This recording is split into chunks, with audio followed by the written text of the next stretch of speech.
موضوع الدرس التنفير عن الدنيا والترغيب إلى الآخرة. سورة الحديد، تفسير ابن كثير. الحمد لله رب العالمين، والصلاة والسلام على أشرف الأنبياء وسيد المرسلين سيدنا محمد وعلى آله وأصحابه أجمعين.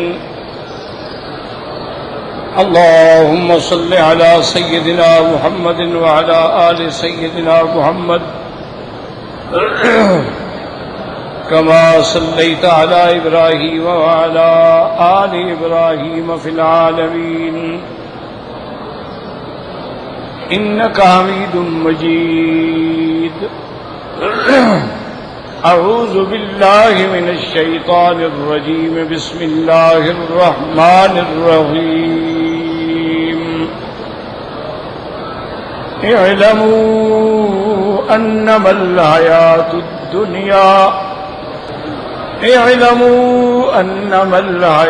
الدنيا لعب ولهو وزينة وتفاخر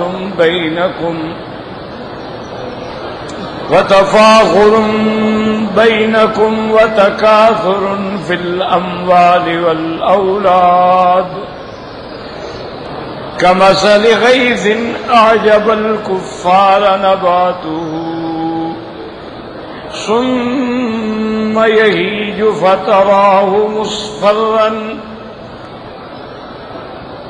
ثم يكون هطاما وفي الآخرة عذاب شديد ومغفرة من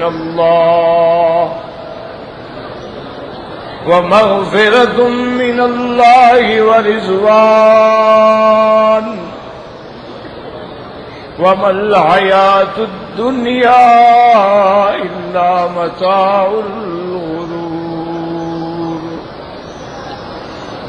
سابقوا إلى مغفرة من ربكم وجنة أرضها كأرض السماء والأرض أعدت للذين آمنوا بالله ورسله ذلك فضل الله يؤتيه من يشاء والله ذو الفضل العظيم. اللہ تبارک و تعالی نے جیسے کہ ہم نے تلاوت کیا ہے سورۃ الحدید میں کہ سب سے پہلے تو اللہ نے اپنے کمال قدرت کا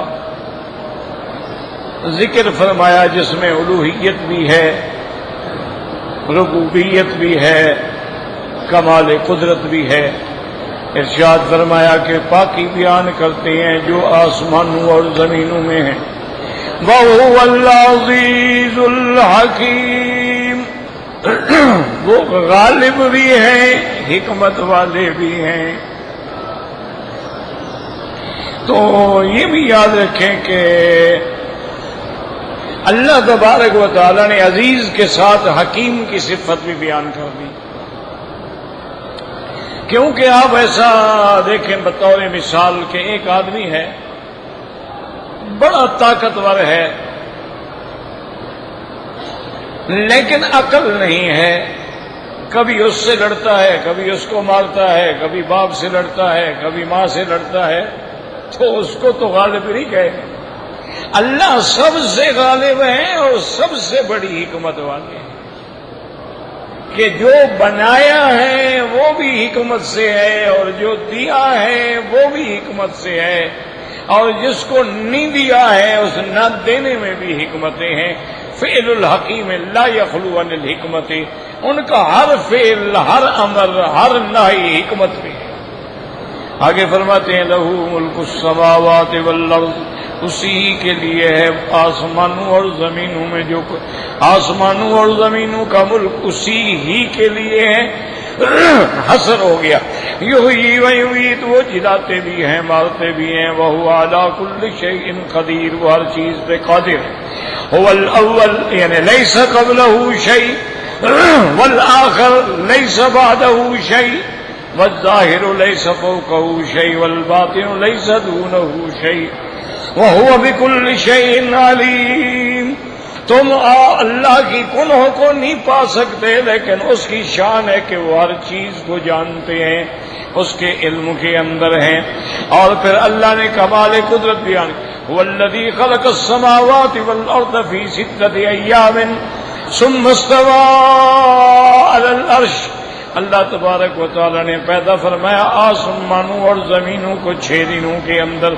اس وقت تو دن نہیں تھے، ہمیں سمجھانے کے لیے بتایا گیا کہ جو اب آپ کے سامنے دن تو آسمان زمینیں بننے کے بعد ہی آئیں گے. ثم استوى على العرش. الاستواء معلوم وكيفيته مجهول والسؤال عنه غير معقول.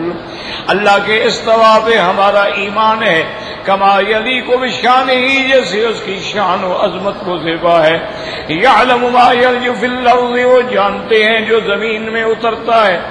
آسمان سے بارش اترتی ہے، ملائکہ اترتے ہیں، رزق اترتا ہے. وما یخرج منہا، اور جو زمین سے کھیتیاں نکلتی ہیں. وما ینزل من السماء، اور جو آسمانوں سے اترتا ہے. وما یعرج فیہا، جو آپ کے اعمال جاتے ہیں آپ سب جانتے ہیں. وَهُوَ مَعَكُمْ أَيْنَمَا كُنْتُمْ، وہ تمہارے ساتھ ہے تم جہاں ہو. یہ معیت علمی ہے کہ مانا اللہ کے ہر چیز علم ہے. ان اللہ قد احاط بكل شيء علما وَهُوَ مَعَكُمْ أَيْنَمَا كُنْتُمْ. معیت علم یا معیت نصرت ہوتی ہے یا معیت علم ہوتی ہے. اللہ کا معنی یہ نہیں ہوتا تمہارے ساتھ ہے کہ تمہارے اندر ہے، جیسے فرقہ حلولیہ نے اور فرقہ زالہ نے اپنے عقیدے بنا لیے، یا جیسے فرقہ روافض نے اور شیعہ نے عقیدہ بنا لیا کہ اللہ حضرت علی میں حلول کر گئے ہیں. تو یہ کفر ہے اور قرآن و حدیث کے خلاف ہے. معکم کا معنی ہی یہ ہے معیت علمی، کیونکہ دوسری جگہ قرآن نے خود فرما دیا جب اللہ نے موسیٰ علیہ السلام اور ہارون علیہ السلام کو حکم دیا فرعون کے پاس جاؤ، تو موسیٰ علیہ السلام نے عرض کیا کہ یا اللہ مجھے ڈر ہے، انی اخاف ان یقتلون، مجھے قتل نہ کر دیں. تو اللہ نے فرمایا لا تخافا اننی معکما، میں جو تمہارے ساتھ ہوں تم دونوں کے ساتھ ہوں. کیسے ساتھ ہوں؟ اسمع و ارا، ہر چیز سن بھی رہا ہوں دیکھ بھی رہا ہوں. تو میں اپنے پیغمبروں کو کیسے کسی جگہ شکست دینے دوں گا. واللہ بما تعملون بصیر. ہوا معکم کی تفسیر بھی ہو گئی کہ اللہ تبارک و تعالی جانتے ہیں جو کچھ تم کر رہے ہو، دیکھنے والے ہیں. اسی ہی کے لیے آسمانوں اور زمینوں کے ملک، اسی ہی کی طرف تمام امور نے لوٹنا ہے. یولج اللیل فی النہار، کبھی رات کو دن میں داخل کر دیتے ہیں، دن بڑا ہو جاتا ہے. ویولج النہار فی اللیل، کبھی دن کو رات میں داخل کر دیتے ہیں. وہو علیم بذات الصدور، وہ ہر سینے کے راز کو جاننے والے ہیں. یعنی جو تمہاری زبان پہ بھی نہیں آیا دل میں ہے اس کو بھی جانتے ہیں. پھر جب اس کی صفتیں یہ ہیں تو آمنو باللہ، اگر مومنوں کو حکم ہے تو مانا دائم رہو، ثابت قدم رہو، ایمان پہ جمے رہو. آمنو باللہ ورسولہ وانفقوا مما جعلکم مستخلفین فیہ، اللہ کے راستے میں خرچ کرو اس مال میں جس میں آپ کو خلیفہ بنایا ہے. تم تو نائب ہو، خلیفہ ہو، مال تو اللہ کا ہے. فالذین آمنوا منکم، جو تم میں سے ایمان لائے، وانفقوا، اللہ کے راستے میں خرچ کیا، ان کے لیے بہت بڑا اجر ہے. وما لکم، اور کیوں نہ تم ایمان لاؤ، والرسول یدعوکم، اللہ کا پیغمبر تمہیں بلا رہے ہیں، لتؤمنوا بربکم، تاکہ اپنے رب پر ایمان لاؤ.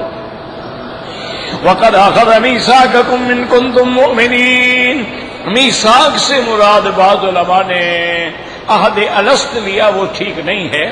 عہد الست میں تو اللہ نے فرمایا تھا الست بربکم قالوا بلا. یہ میثاق سے مراد یہ ہے کہ جو لوگ حضور سے ایمان لائے بیعت الاسلام کی، تو یہ میثاق ہے. وقد اخذ میثاقکم ان کنتم مؤمنین هو الذی ينزل على عبده آیات بینات، وہی ذات ہے جو اپنے بندے پہ اتارتی ہے قرآنی آیات بینات، یخرجکم من الظلمات، تاکہ تم کو نکالے ظلمات کفر کے اندھیروں سے الی النور، نور ایمان کی طرف، وَإِنَّ اللَّهَ بِكُمْ لَرَءُوفٌ رَحِيمٌ، اور اللہ تبارک و تعالی تمہارے ساتھ شفیق ہیں اور انتہائی مہربان ہیں۔ وَمَا لَكُمْ أَلَّا تُنْفِقُوا فِي سَبِيلِ اللَّهِ وَلِلَّهِ مِيرَاثُ السَّمَاوَاتِ وَالْأَرْضِ، کیا ہو گیا کیوں نہ تم اللہ کے راستے میں خرچ کرو جب سب اللہ کا ہے۔ لا يستوي منكم من انفق من قبل الفتح وقاتل، ہرگز برابر نہیں ہو سکتے وہ لوگ جنہوں نے اللہ کے راستے میں خرچ کیا اور جہاد کیا فتح مکہ سے پہلے۔ اولئک اعظم درجۃ، ان کا بہت بڑا درجہ ہے، من الذین انفقوا من بعد وقاتلوا، ان سے جنہوں نے بعد میں خرچ کیا اور قتال کیا۔ وَكُلًّا وَعَدَ اللَّهُ الْحُسْنَىٰ، لیکن اللہ کا سب سے جنت کا وعدہ ہے۔ وَاللَّهُ بِمَا تَعْمَلُونَ خَبِيرٌ، اللہ جو عمل کرتے ہو جاننے والے ہیں۔ مَنْ ذَا الَّذِي يُقْرِضُ اللَّهَ قَرْضًا حَسَنًا، کون ہے جو اللہ کو قرض دے؟ حسنًا کا کیا معنی؟ حلالًا طیبًا۔ حسنًا کا کیا معنی؟ من غیر منت ولا ایذاء۔ حسنًا کا کیا معنی؟ عن طیب نفس، کہ دل بھی خوش ہو اور مال بھی حلال ہو۔ وَيُضَاعِفَ لَهُ، اللہ اس کو بڑھا دیں گے۔ وَلَهُ أَجْرٌ کریم، اور اس کے لیے بڑا نفیس اجر ہے، ثواب ہے، جمیل ثواب ہے۔ اور کریم کا بعض علماء نے فرمایا یعنی جنت ہے تو جنت بھی تو کریم ہے۔ کریم کا معنی ہوتا ہے سخی، سخی معنی دینے والا، تو جنت میں بھی جو مانگے وہ ملے گا۔ یوم تری المؤمنین والمؤمنات یسعی نورهم بین ایدیہم وبایمانہم، اللہ پاک نے فرمایا اس دن جب آپ دیکھیں گے ایمان والے مرد اور ایمان والی عورتیں، ان کا نور ان کے آگے ہوگا، ان کے دائیں ہوگا، چونکہ وہ اصحاب الیمین ہیں اور عرش کے بھی داہنی طرف ہوں گے، اس لیے نور بھی آگے اور داہنی ہوگا۔ باقی نور ان کے قدر اعمال کے مطابق ہوگا، بعض کا ایسے ہوگا جیسے پہاڑ ہے، بعض کا ایسے ہوگا جیسے زمین سے آسمان تک ہے، بعض کا ایسے ہوگا جیسے کھجور کا درخت ہے، بعض کا ایسے ہوگا جیسے اس کی قامت ہے۔ ادناہم نوراً، اور سب سے کم نور اس مومن کا ہوگا جس کے انگوٹھے کے اندر نور ہوگا، ذرا جلے گا بجھ جائے گا لیکن نور سے نکل جائے گا، کامیاب ہو جائے گا۔ بشراکم الیوم، آج تمہارے لیے خوشخبری ہے، جنات تجری من تحتہا الانہار، ایسے باغ جن کے نیچے نہریں بہتی ہیں۔ جنات تجری من تحتہا، من تحتہا کے معنی میں یاد رکھیں، بعض علماء فرماتی ہیں کہ جیسے بادشاہ دریاؤں کے کنارے پہ محل بناتے ہیں اور سیڑھیاں دریا میں اترتی ہیں، تو یہ بھی کہا جاتا ہے کہ جی ان کے محل کے نیچے دریا بہ رہا ہے، لیکن ہمیں یہاں مجازی معنی لینے کی ضرورت ہی نہیں ہے۔ جنت میں تو حقیقتاً جو ہے اوپر باغ ہوں گے اور اسی کے نیچے نہریں ہوں گی، کیونکہ وہاں تو نہریں جو ہیں وہ بھی معلق ما بین السماء والارض ہوں گی، وہاں تو نہریں بھی ایسی ہوں گی جو زمین کے اوپر چلتی ہوں گی، تو اس لیے کوئی مجازی معنی لینے کی ضرورت ہی نہیں ہے۔ اللہ پاک فرماتی ہیں کہ تجری من تحتہا الانہار، اللہ تبارک و تعالیٰ ایسی جنتیں ان کو عطا فرمائیں گے جن کے نیچے نہریں بہتی ہوں گی، اور خالدین فیہا، وہ اس میں ہمیشہ رہیں گے۔ ذالک هو الفوز العظیم، یہ جنت کا ملنا جو ہے بہت بڑی کامیابی۔ یوم یقول المنافقون والمنافقات، جب منافق مرد اور عورتیں کہیں گے للذین آمنوا انظرونا، ایمان والو ہماری طرف تو دیکھو تاکہ ہمیں بھی روشنی مل جائے، اور بعض علماء فرماتے ہیں انذرونا، ٹھہرو ہم بھی کچھ نور لے لیں، نقتبس من نورکم قیل ارجعوا وراءکم، مومن کہیں گے واپس لوٹ جاؤ جہاں سے نور ملا ہے، تم بھی وہاں جا کے نور لے لو۔ اور بعض مفسرین فرماتے ہیں قیل ارجعوا وراءکم، یعنی دنیا میں لوٹ جاؤ، اگر لوٹ سکتے ہو وہاں عمل کرو گے تو نور ملے گا نا۔ فَالْتَمِسُوا نُورًا فَضُرِبَ بَيْنَهُمْ بِالسُّورٍ، ان کے درمیان میں ایک حائط آ جائے گی، دیوار آ جائے گی، بِالسُّورٍ لَهُ بَابٌ، اس میں دروازہ ہوگا، بَاطِنُهُ فِيهِ الرَّحْمَةُ، اب مومن دروازے کے اندر گزر جائیں گے تو رحمت ہے، جنت ہے، وَظَاهِرُهُ مِنْ قِبَلِهِ الْعَذَابُ، اور اس کے باہر جو ہے کافروں اور منافقوں کے لیے عذاب ہے۔ اب منافق چیخیں گے يُنَادُونَهُمْ أَلَمْ نَكُنْ مَعَكُمْ، بھئی کیا ہم تمہارے ساتھ نہیں تھے؟ بھئی یہ آواز کیسے سنیں گے کہ مومن جنت میں ہوں گے اور اتنی بڑی جنت ہے، اور کافر منافق جو ہے حجاب کے بھی پیچھے ہوں گے۔ لیکن یاد رکھیں، اگر آج ہم ایک چھوٹے سے موبائل سے اتنی دور کی باتیں سن لیتے ہیں تو اللہ نہیں سنوا سکتے؟ ان کے لیے کیا مشکل ہے؟ ینادونہم الم نکن معکم، ہم تمہارے ساتھ نہیں تھے؟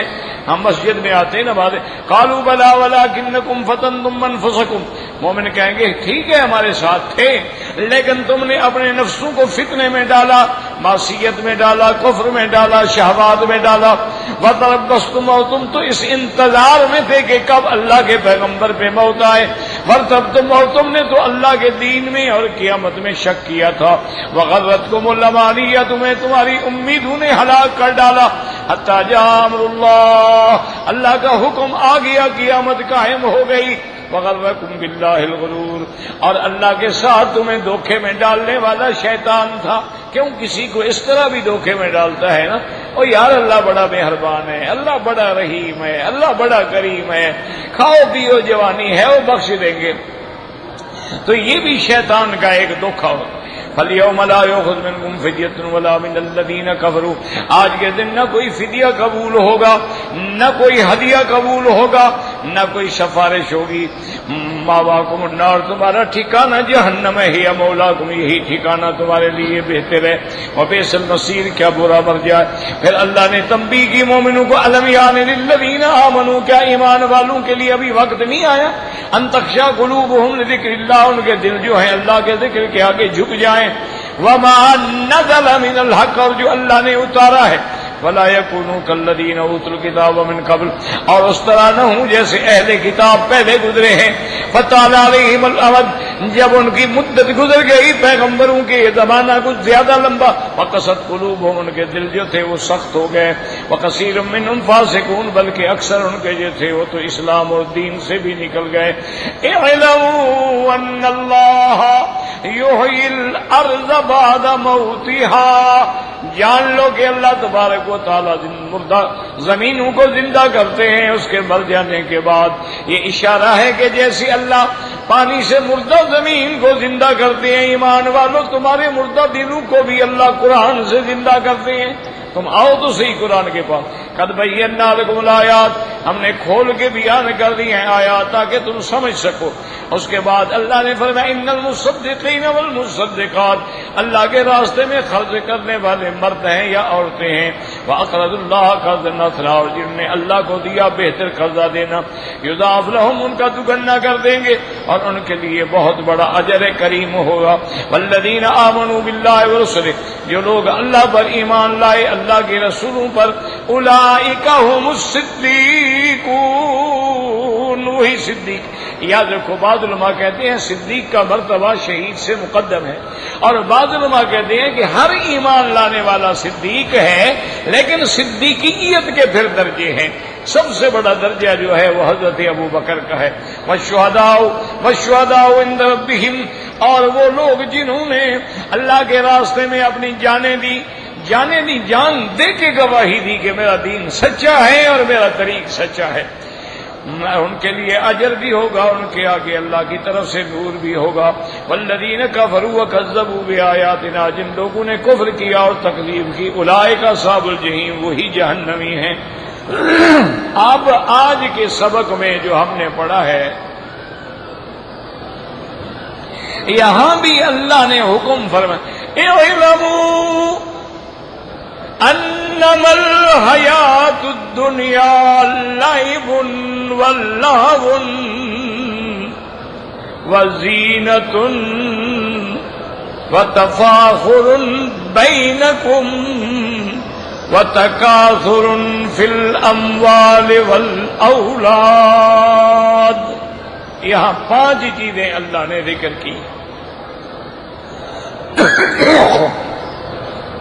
اللہ نے فرمایا کہ میرے بندو جان لو،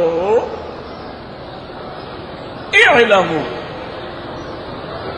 یاد رکھو کہ بہت ساری آیات میں ہمیں یہ حکم ملتا ہے، جیسے پہلے بھی آپ پڑھ چکے، اعلموا ان اللہ یحیی الارض بعد موتها، وہاں بھی ہے کہ جان لو۔ اسی طرح اللہ نے کلمہ شہادت کے بارے میں بھی فرمایا کہ فاعلم، جان لو کہ کوئی معبود برحق نہیں مگر اللہ۔ تو اس لیے علماء فرماتے ہیں کہ علم پہلے ہوتا ہے اور عمل بعد میں ہوتا ہے۔ کیوں؟ اگر علم نہیں ہوگا تو عمل کیسے ہوگا؟ آپ کو اگر نماز کا علم ہی نہیں ہے کہ بھی عشاء کی کتنی رکعتیں ہیں، فرائض ہیں، واجبات ہیں، سنن ہیں، مستحبات ہیں، علم ہی نہیں تو پہلے علم ہوگا پھر عمل ہوگا، یہ قاعدہ۔ اور بلکہ محاورات عرب میں، علماء عرب میں ایک مثال ہے، وہ یہ کہتے ہیں کہ العلم، وہ کہتے ہیں کہ العلم بغیر عمل یکون، سمجھیں، والعمل بغیر علم لا یکون۔ محاورات علماء میں یہ ہے کہ بھی علم جو ہے وہ تو بغیر عمل کے بھی رہ سکتا ہے۔ ایک آدمی کو علم تو ہے کہ نماز فرض ہے، نہ بھی پڑھے، علم تو ہے نا، لیکن عمل بغیر علم کے نہیں ہوتا۔ تو علم اتنی بڑی چیز ہے، اسی لیے آپ دیکھیں کہ سب سے پہلے وحی اول میں جو پہلا سبق ہے، میرے مدنی پاک رحمت دو جہاں کو حکم ملا، کیا تھا؟ اقرا، پڑھو۔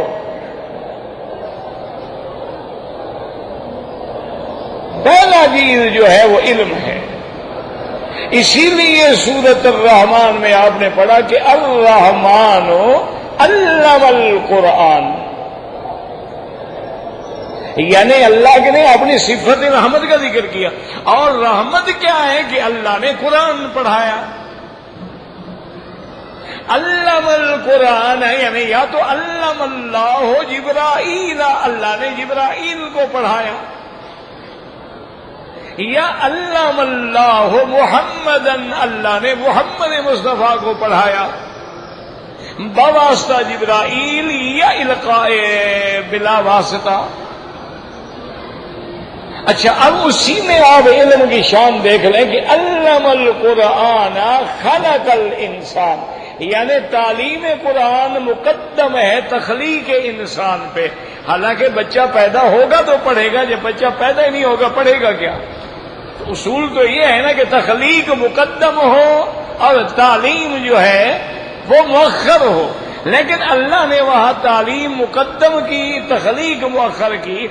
اس سے اشارہ ہوا کہ جس نے علم نہیں پڑھا ہے وہ گویا انسان ہی نہیں ہے۔ اور علم بھی کون سا؟ قرآن کا۔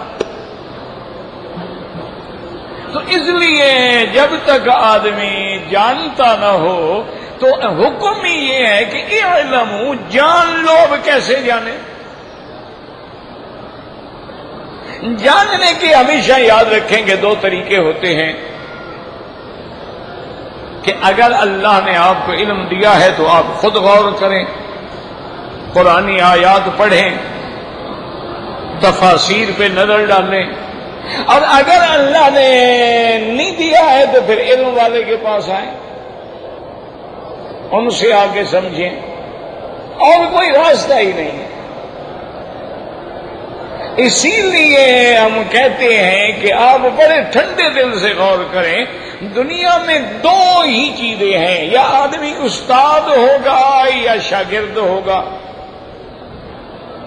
تیسرا تو کوئی درجہ نہیں نا، یا امام ہوگا یا مقتدی ہوگا، یا حاکم ہوگا یا رعایا ہوگا۔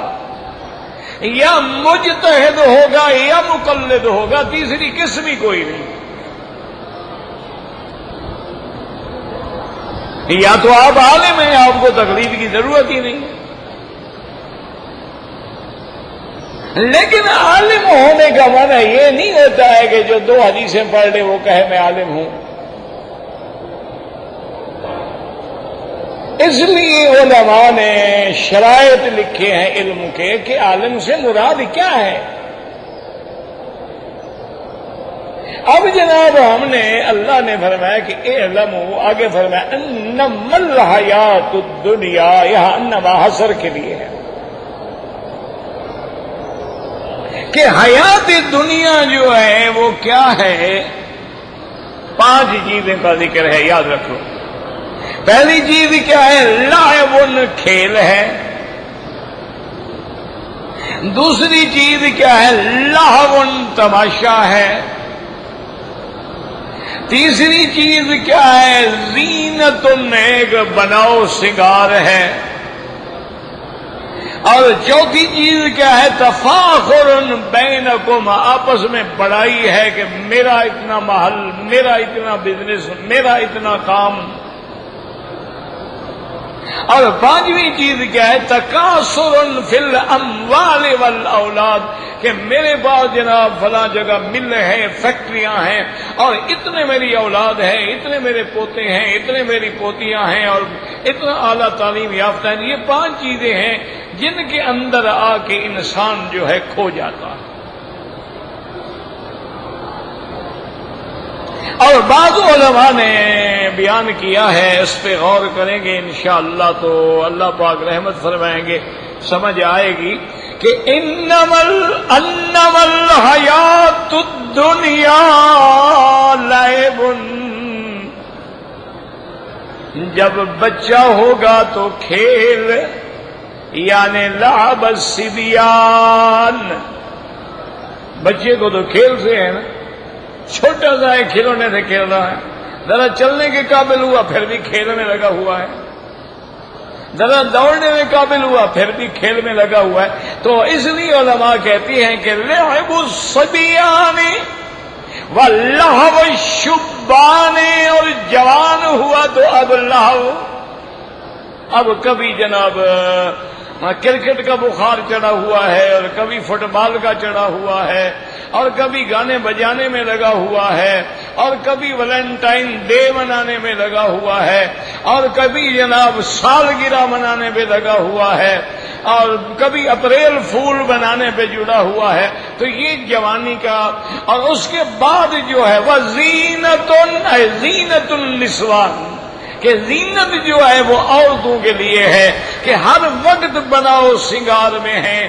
یعنی وہ ایک محاورہ ہے نا کہ جتنی دیر میں ایک عورت تیار ہوتی ہے نا، اتنی دیر میں 7 بندے تیاری کر کے منزل پر بھی پہنچ جاتے ہیں، کیونکہ کبھی کپڑوں کو دیکھ رہی ہے، کبھی کریز دیکھ رہی ہے، کبھی بالوں کی سیٹنگ کو غور کر رہی ہے، کبھی غازہ ہو رہا ہے، کبھی بلش لگایا جا رہا ہے، کبھی جناب منہ پہ کریمیں رگڑی جا رہی ہیں، کبھی ماسک چڑھائے جا رہے ہیں، کبھی لپسٹک ایک چھوٹے سے ہونٹوں پہ 18 رنگ لگا لگا کے چیک کیا جا رہا ہے، کون سا رنگ ڈریس سے مناسبت کرے گا، کون سا آنکھوں کی پلکوں پہ، کون سا آئی شیڈو لگانا ہوگا، کون سا آئی برو میں استعمال کروں گی۔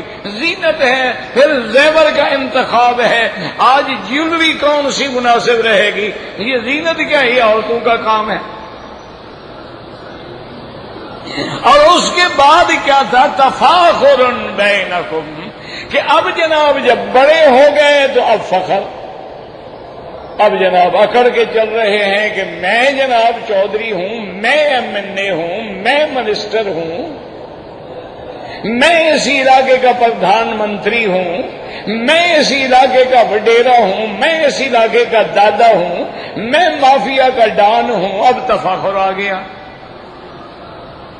اس کے بعد یہ ہوتا ہے کہ بھئی اب مال بھی تو بناؤ نا، مال ہوگا تو پھر یہ فخر قائم رہے گا، محل ہیں، گاڑیاں ہیں، نوکر ہیں، یہ جناب ہمارے مختلف امور ہیں، اور پھر اولاد بھی تو ہونا، اس لیے شادیوں پہ شادیاں کیے جاؤ، ہر سال تبدیل، گاڑی کا ماڈل بھی تبدیل، بیوی کا ماڈل بھی تبدیل۔ آج کل تو شریعت سے مذاق کیا جاتا ہے نا، شادی کی چھوڑ دیا۔ ایسا بھی ہوا ہے کہ 4 لاکھ ریال خرچ ہوا شادی پہ اور دوسری رات چھوڑ دیا۔ کیا ہے وہ جی؟ بس طبیعت مناسبت نہیں لگی۔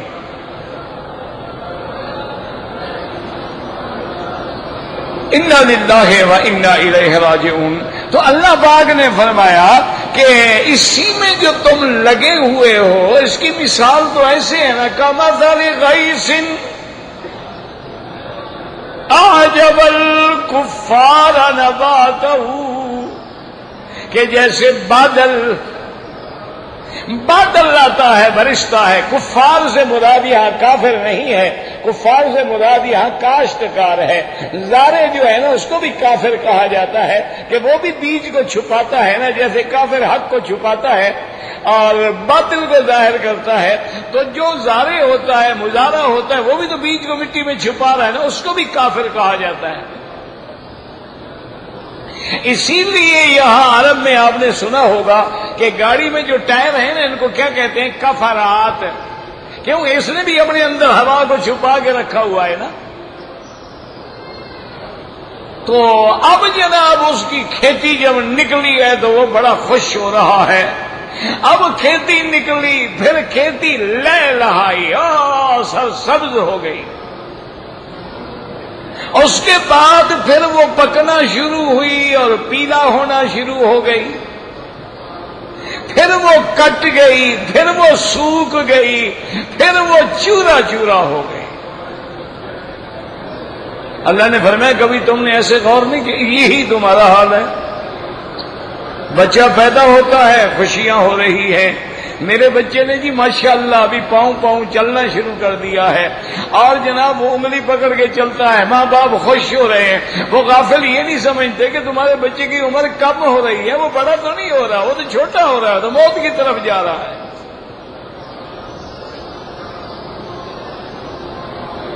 تو اس لیے اللہ تبارک و تعالی نے فرمایا کہ دور کی چیزوں پہ نہ جاؤ، چلو دنیا میں مثال دیکھ لو، اور یاد رکھو وَفِي الْآخِرَةِ عَذَابٌ شَدِيدٌ۔ اگر تم ان 5 چیزوں میں کھو گئے تو پھر آخرت میں بڑا سخت عذاب ہے۔ ہاں، اور اگر ان 5 چیزوں کو تم نے اللہ کے رستے میں لگا لیا یا تم نے توبہ کر لی تو اللہ بخشنے والا ہے۔ وَمَغْفِرَةٌ مِّنَ اللَّهِ وَرِضْوَانٌ۔ اللہ بخش بھی دیتے ہیں اور عطا بھی دیتے ہیں۔ وَمَا الْحَيَاةُ الدُّنْيَا إِلَّا مَتَاعُ الْغُرُورِ۔ نہیں یہ زندگانی مگر ایک دھوکہ ہے، اور کیا ہے؟ ایک سانس نکل گیا تو السلام علیکم، پتہ بھی نہیں ہوگا بندے کا، سب ٹھاٹھ پڑا رہ جائے گا، جب لاد چلے گا بنجارا، پھر بھی بڑے سے بڑا آدمی بھی ہے تو کیا ہوگا؟ اس لیے ہارون الرشید بادشاہ کا ایک بیٹا جو ہے وہ بڑا ولی اللہ تھا۔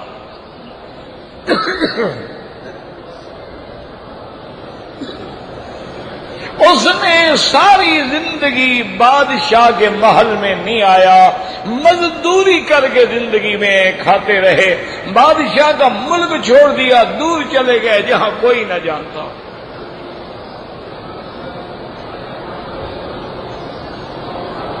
ایک دن وہ اپنی اس جھونپڑی میں لیٹے ہوئے تھے، بیمار تھے۔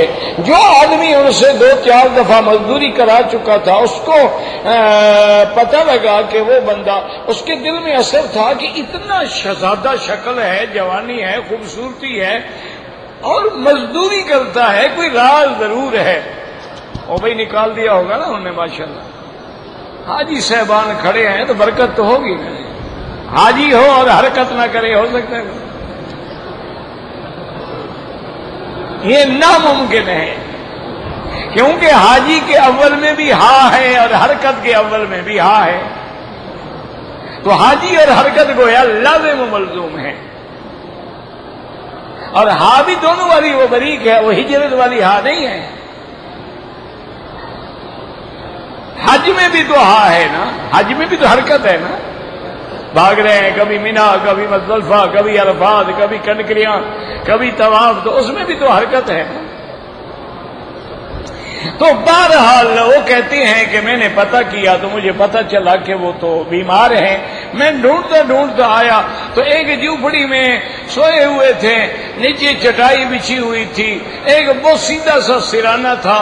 مجھے دیکھا تو میں نے سلام کیا، جواب دیا، کہا میرے پاس بیٹھ جاؤ کہ میرا وقت بہت قریب آ گیا ہے، میری موت کا وقت ہے، لیکن ایک امانت ہے۔ ایک قرآن پاک کا نسخہ تھا، چھوٹا قرآن پاک تھا، اور ایک خط تھا۔ کہا کہ یہ خط اور یہ قرآن پاک جو ہے ہارون الرشید بادشاہ کو پہنچانا ہے۔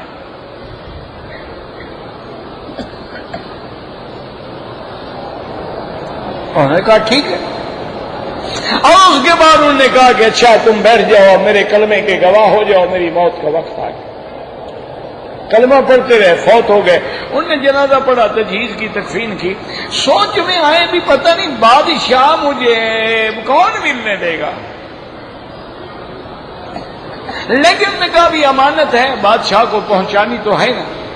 تو بہرحال وہ بادشاہ تک جیسے کیسے پہنچا، انہوں نے ہدیہ پیش کیا کہ حضرت یہ قرآن شریف ہے اور یہ خط ہے۔ انہوں نے کہا تمہیں کس نے دیا ہے؟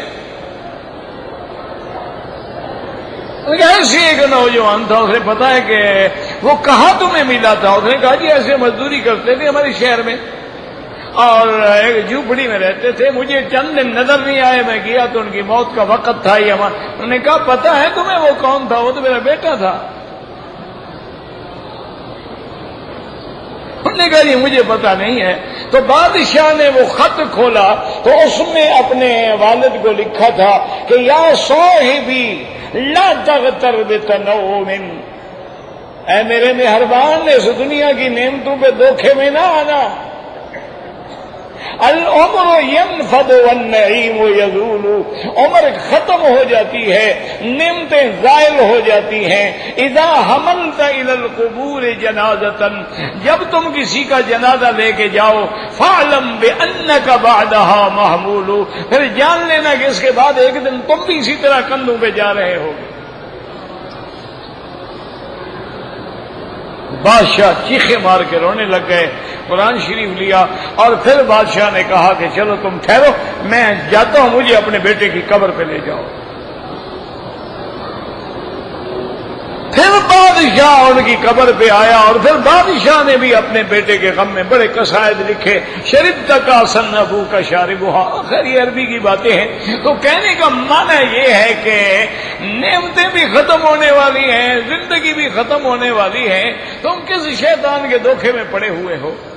آخرت کے عذاب کو یاد کرو، وہاں عذاب بھی بڑا سخت ہے اور مغفرت بھی ہے، لیکن ہمیں کیسے ملے گی مغفرت؟ اللہ نے فرمایا بتا دیتے، سابقوا الی مغفرت من ربکم، ہر کام میں جلدی کرو اللہ کی فرما برداری میں، اللہ تبارک و تعالیٰ کی رضا میں، اللہ کی اطاعت میں، اور ایسی جنت عرضھا کا عرض السماء والارض، جس کا عرض آسمانوں اور زمینوں کے برابر ہے۔ اگر یہ عرض ہے تو پھر طول کتنی ہوگا؟ اعدت للذین آمنوا باللہ ورسلہ، اللہ نے یہ جنت ان لوگوں کے لیے بنائی ہے جو اللہ پر، اس کے رسولوں پر ایمان لائے۔ ذالک فضل اللہ یؤتیہ من یشاء، اللہ نے فرمایا میرے بندے یہ جنت یہ بھی میری فضل ہے، میری مہربانی ہے، تم عمل سے جنت نہیں لے سکتے ہو، جب بھی جنت ملے گی میرے فضل سے ملے گی، اور جہنم ہوگی تو اللہ کے عدل سے ہوگی۔ اچھا ہم کہیں ہم نے محنت کی ہے، اللہ نے فرمایا محنت کی توفیق کس نے دی ہے؟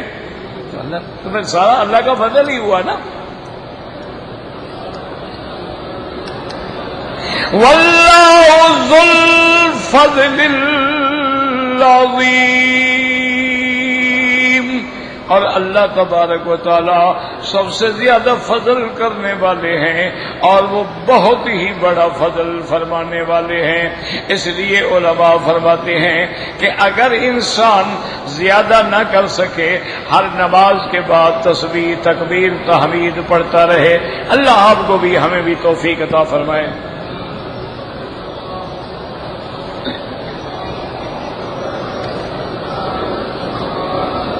اگر عمرہ ادا کرنے کے بعد کسی نے حلق بھی نہیں کرایا، قصر بھی نہیں کرایا، 2-4 جگہ بالوں کو ٹک لگایا ہے، تو ایک بکری بطور دم دینی ہوگی۔ بال بھی کٹواؤ اور ایک بکری بھی ادا کرو۔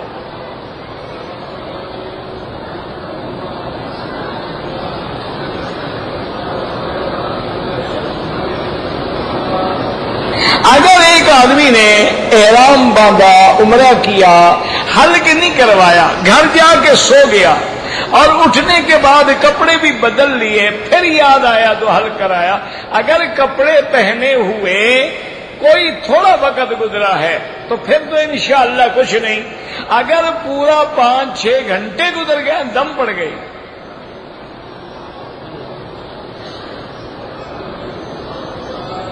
کہتے ہیں جی کہ کھجور کا درخت جو ہے وہ انسان سے مشابہت رکھتا ہے۔ ہاں تو یہ تو تشبیہ حضور پاک نے دی ہے۔ اور پھر یہ ہے کہ کھجور کا ہر موسم میں نفع ہے۔ دیکھیں نا، ایک پھل ہے، آم ہے، موسم ہے، آم نہ موسم نہ ہو تو آم کہاں ملے گا؟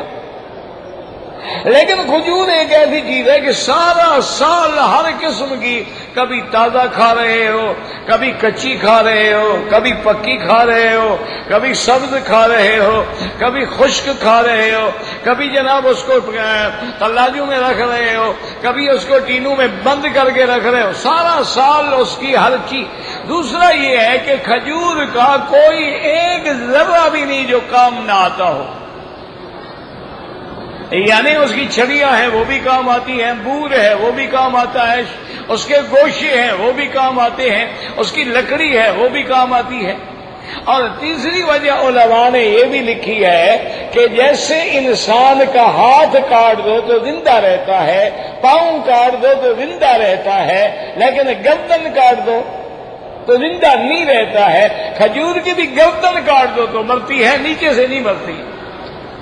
اور چوتھی وجہ علماء نے یہ بھی لکھی ہے کہ ہر درخت زمین کے نیچے سے پانی کھینچتا ہے، ایک کھجور ہے جو اوپر سے پانی لیتی ہے، جیسے بندہ منہ سے پانی پیتا۔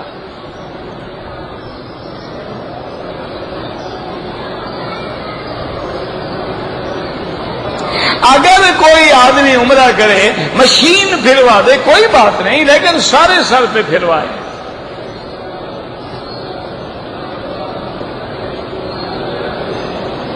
اگر عمرہ کر لیا ہے، اس کی ڈیٹ جو ہے اس میں دیر ہے، اگر پہلے واپس چلا جائے کوئی بات نہیں، کوئی شریعت میں کوئی منع نہیں۔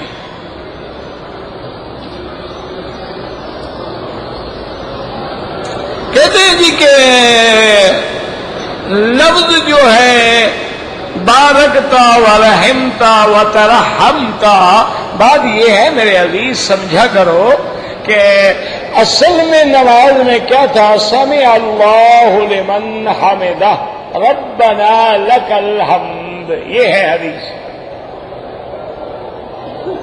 اب ایک دن حضور نے سنا کہ ایک آدمی کہہ رہا ہے ربنا لک الحمد حمدا کثیرا طیبا مبارکا کما یحب ربنا ویرضا، تو آپ نے پوچھا کون ہے؟ انہوں نے کہا جی میں، اور فرمایا ماشاءاللہ فرشتے لڑ رہے تھے اوپر لے جانے کے لیے، حالانکہ وہ لفظ حدیث میں تو نہیں تھے، لیکن حضور نے سننے کے بعد اس پہ اپنی رضا کا اظہار کر دیا۔ اسی لیے بعض کلمات جو ہیں وہ سیاہ ستہ میں نہیں آتے ہیں، لیکن دوسری کتابوں میں الحمدللہ وہ موجود ہیں۔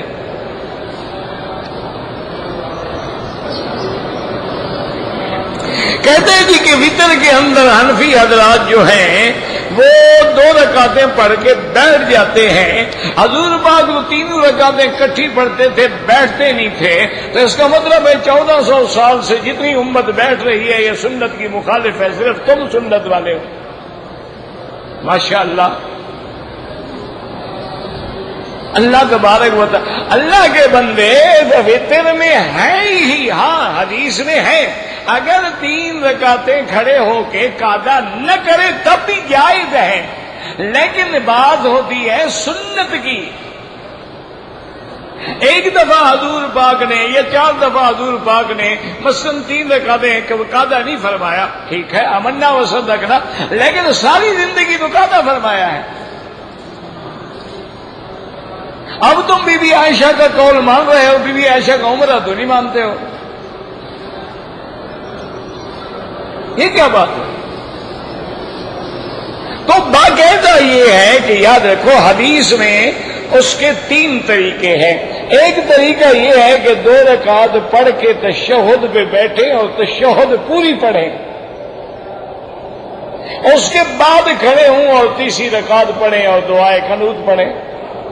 دوسرا طریقہ یہ ہے کہ آپ تشہد میں بیٹھیں، تشہد پوری پڑھیں اور سلام پھیر دیں. سلام پھیرنے کے بعد کھڑے ہو جائیں اور 1 رکعت پڑھیں. تیسرا طریقہ یہ ہے کہ 3 رکعتیں ملا کے پڑھیں اور درمیان میں قعدہ بھی نہ کریں. یہ تینوں حدیث سے ثابت ہیں، لیکن میرے عزیز سنت اس کو سمجھا جاتا ہے جس پہ امت کا متواتر عمل چلا رہا ہو. خلفائے راشدین نے جس پہ عمل کیا ہے، عشرہ مبشرہ نے کیا ہے، اصحاب بدر نے کیا ہے. اس لیے ایک ہے کہ حضور سے چیز ثابت ہے ہمارے آنکھوں پہ. حضور پاک نے کھڑے ہو کر پیشاب فرمایا، سیاہ ستہ کی حدیث ہے.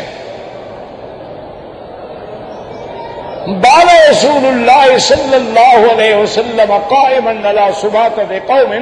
اب ایک جگہ ہے جہاں گند ڈالا جاتا ہے، وہاں کھڑے ہو کے پیشاب کیا ہے. تو اب کھڑے ہو کے پیشاب کرنا تو ثابت ہے، لیکن سنت بیٹھ کے کرنا ہے.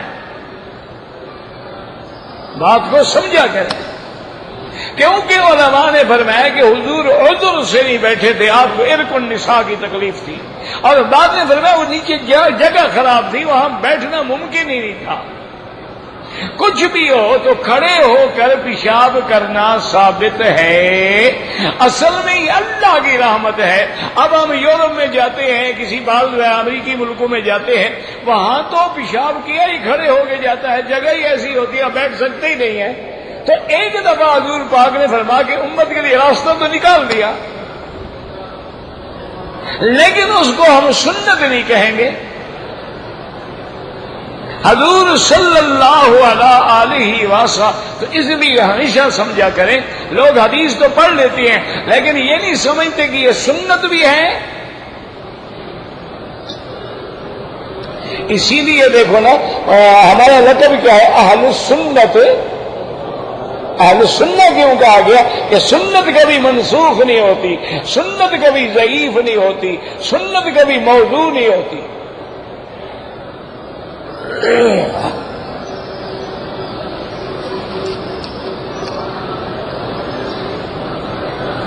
کہتے ہیں جی کہ حج اور عمرے میں مرد اور عورتیں ساتھ رہتے ہیں، بالکل حرام ہے.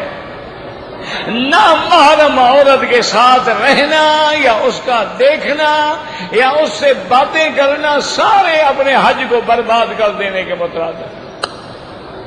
باقی دیکھیں حکومت اس میں کچھ نہیں کر سکتی، حکومت نے آپ کو کمرہ دیا ہے. اب یہ حاجی کی غیرت ہے کہ مرد الگ ہو جائیں عورتیں الگ ہو جائیں.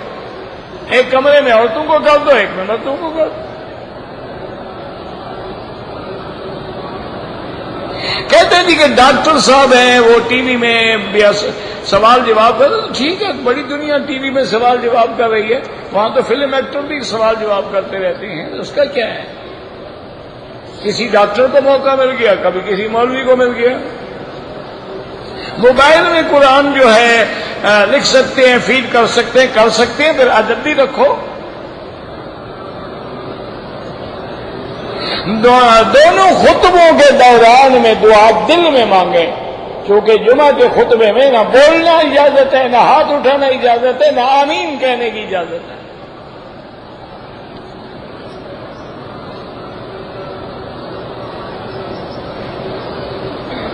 کہتے جی کہ ایک لڑکا چھٹی پہ گیا تھا، نکاح کر کے آ گیا ہے، رخصتی نہیں ہوئی ہے، تو اب بیوی کا خرچہ اس کے ذمہ، بیوی تو اس کی ہو گئی، اب ان کے ماں باپ کے احسان ہے وہ اپنی لڑکی کو خرچہ دیتے ہیں، ورنہ تمہاری بیوی ہے، تمہاری ذمہ داری ہے۔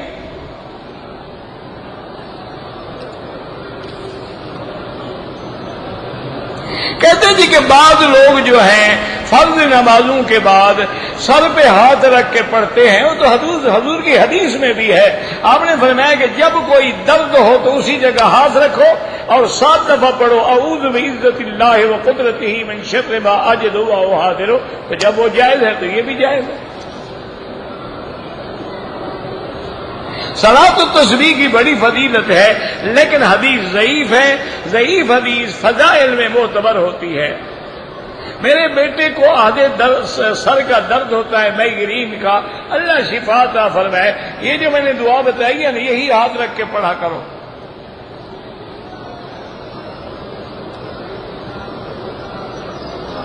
حنفی حضرات کہتے ہیں کہ حضور کا سایہ نہیں، کوئی حنفی نہیں کہتا، کس کتاب میں لکھا ہوا ہے؟ ایسے حنفی حضرات بھی الزام لگاتے ہو، کس حنفی نے؟ امام حنیفہ نے کہا ہے، امام یوسف نے کہا ہے، امام محمد نے کہا، امام ظفر نے کہا، فتاوی عالمگیری میں ہے، ہماری کون سی کتاب میں ہے؟ حنفی کہتے ہیں، وہ کوئی قبر پرست حنفی ٹکرا ہوگا تمہیں۔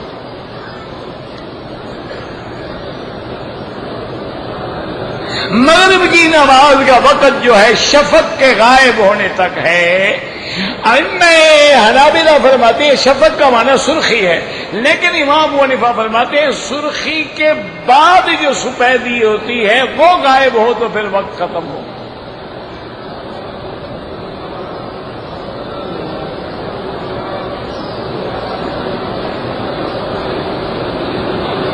بہرحال ایک لڑکی آئی احرام باندھ کے، حیض آ گیا تو سب بات ہے، اس نے عورت کا احرام تو کوئی ہوتا ہی نہیں نا، پھر وہ مسجد عائشہ کی، مسجد عائشہ کیوں گئی؟ وہ نیت کر کے آئی تھی، جا کے اپنا عمرہ پورا کرتی پاک ہونے کے بعد۔ ایک آدمی نے 8 دفعہ اشارہ کیا، نامہ نہیں کر سکا، کچھ نہیں ہوتا۔ اگر آدمی دم نہ دے روزے رکھ لے۔ اگر ایک آدمی نے سر عمرہ کر لیا ہے، سر اپنی رہائش پہ منڈوایا ہے، اگر رہائش مکے میں ہے تو ٹھیک ہے، مکے سے باہر ہے تو دم پڑ گئی۔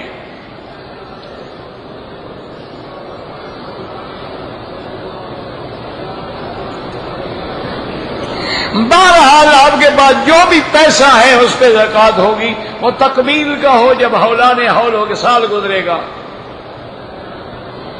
ایک آدمی پاکستان سے آیا ہے، کچھ دن کے بعد عمرہ کیا، دم پڑ گئی۔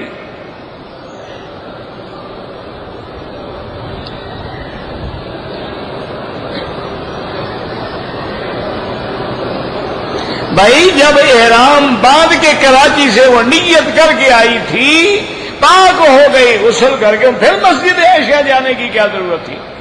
پہلے نیت کر چکی ہے وہ۔ عورت اگر نقاب پہن کے طواف کرے، بالکل کرے، نقاب پہنے، نماز میں آگے عورت گزر جائے نماز نہیں ٹوٹتی۔ اگر طواف کے دوران حجر اسود کا اشارہ بھول جائیں کچھ بھی نہیں ہوتا، حجر اسود کو چومنا کوئی ضروری نہیں، اشارے کا بھی اتنا ثواب ہے۔ حضور پاک اپنے قبر مبارک میں حیات ہیں اور تمام انبیاء حیات ہیں۔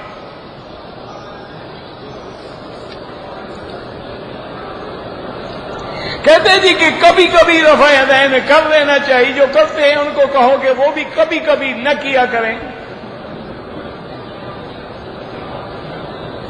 دیکھو نا، دونوں طرف گاڑی چلاؤ نا، ایک طرف کیوں کرتے؟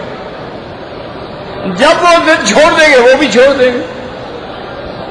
پہلے تو یہ فیصلہ کرو فرض ہے، واجب ہے، سنت مؤکدہ ہے، اس کا مقام کیا ہے۔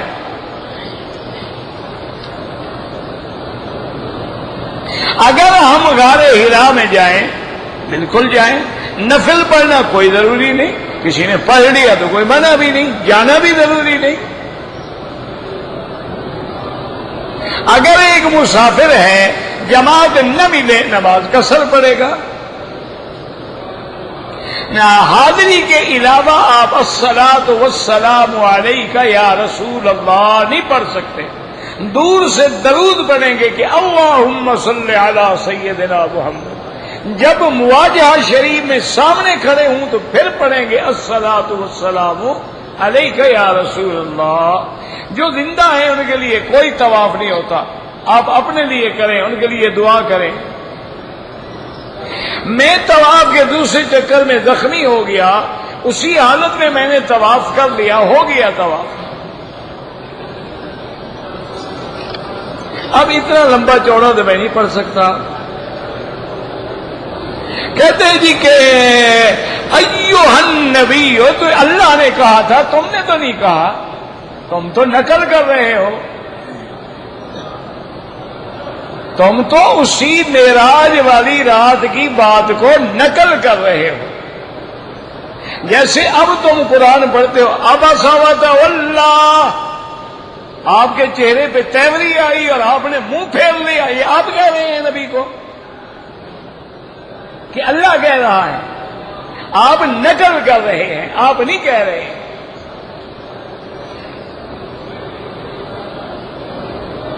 اب یہ اتنی تو میں پڑھ ہی نہیں سکتا۔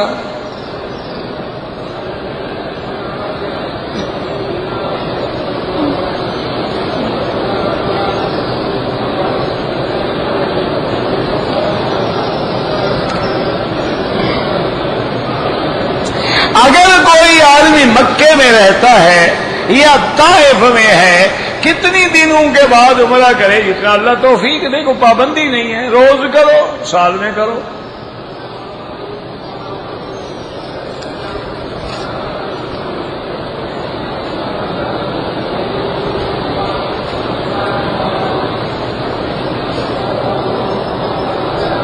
ہم نے کہتا ہے جی کس جگہ پشاور ایئرپورٹ پہ احرام باندھا عمرے کا، ٹھیک ہے، جب مکے میں آئے، ہوٹل میں چلے گئے، کمرے میں گئے، احرام شہرام کھول دیا ماشاءاللہ، صبح کو جا کے پھر مسجد عائشہ سے عمرہ کیا، پہلا میقات کا عمرہ بھی برباد کیا اور ایک بکری دم بھی پڑ گئی۔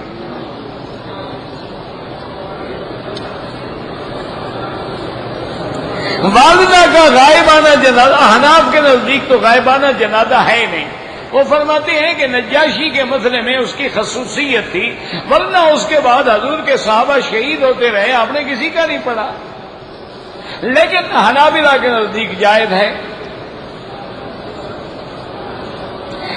ہر طواف کے بعد 2 رکعت پڑھنا احناف کے نزدیک واجب ہے، باقی ائمہ کے نزدیک سنت ہے۔ یہ نفل تو تم نے بنا رکھی ہے، نفل تو کہیں بھی نہیں ہے۔ ربنا تقبل منا انك انت السميع العليم وتب علينا انك انت التواب الرحيم